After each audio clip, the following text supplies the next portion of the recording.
இன்றைக்கி நாம் நூரிஸ் கிச்சனில் நண்டு குழம்பு எப்படி செய்கிறதுன்னு பார்க்கலாம். அதுக்கு தேவையான பொருட்கள் 2 பெரிய சைஸ் வெங்காயம், 3 தக்காளி, 2 பச்சை மிளகாய், தேவையான அளவு கருவேப்பிலை எடுத்து வச்சுருக்கேன்.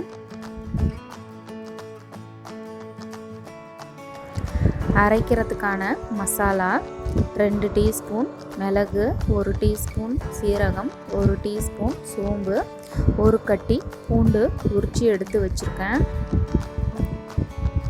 1.5 கிலோ நண்டு நல்லா க்ளீன் பண்ணிவிட்டு கழுவி எடுத்து வச்சுருக்கேன்.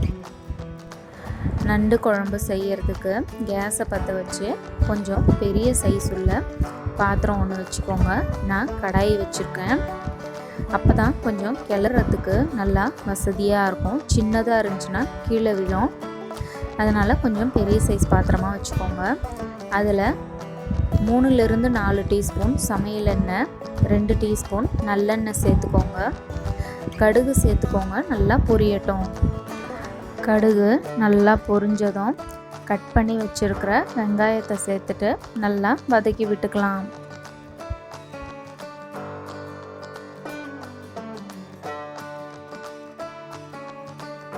வெங்காயம் பாதி வதங்கிருச்சு பாருங்கள். இந்த ஸ்டேஜில் எடுத்து வச்சுருக்கிற கருவேப்பிலை, பச்சை மிளகாய் 2த்தையும் சேர்த்துட்டு இன்னும் நல்லா வெங்காயத்தை வதக்கிக்கலாம். வெங்காயம் வதங்குற வரைக்கும் நாம் எடுத்து வச்சுருக்கிற மசாலாவெல்லாம் மிக்சியில் போட்டு அரைச்சிக்கலாம். இந்த மாதிரி நல்லா நைஸாக அரைச்சி எடுத்துக்கோங்க. வெங்காயம் நல்லா வதங்கிருச்சு. நாம் கட் பண்ணி எடுத்து வச்சுருக்கிற தக்காளியை சேர்த்துட்டு லைட்டாக வதக்கி விட்டுக்கலாம்.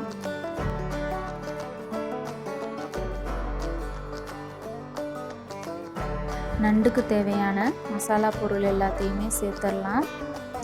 1/4 டீஸ்பூன் மஞ்சத்தூள், 1 டீஸ்பூன் கலந்த மிளகாய் தூள், தேவையான அளவு சால்ட், உப்பு, நாம் அரைச்சி எடுத்து வச்சுருக்கிற மசாலா எல்லாத்தையுமே சேர்த்துடலாம். இந்த நண்டு குழம்பு நல்லா காரமாக இருக்கும். இந்த கிளைமேட்டில் இந்த மாதிரி நல்லா காரமாக வச்சு சாப்பிட்டாக்கா கோல்டு இருக்கிறவங்களுக்கு எல்லாமே ரொம்ப நல்லா இருக்கும். கோல்டு உடனே சரியாயிடும்.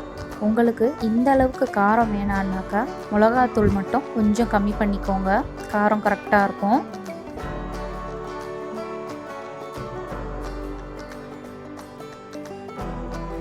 அரை கிளாஸ் தண்ணி எடுத்து வச்சுருக்கேன். ஊற்றிட்டு நல்லா மிக்ஸ் பண்ணி விட்டுருங்க.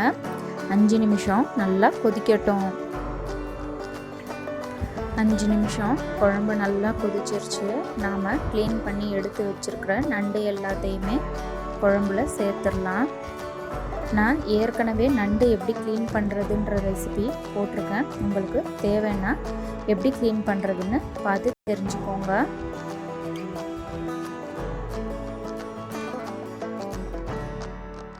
இந்த மாதிரி நல்லா 4 பக்கமும் குழம்பு எல்லா இடத்துலையும் படுற மாதிரி நல்லா மிக்ஸ் பண்ணி விட்டுட்டு மூடி வச்சுருங்க. 10 நிமிஷம் நல்லா வேகட்டும்.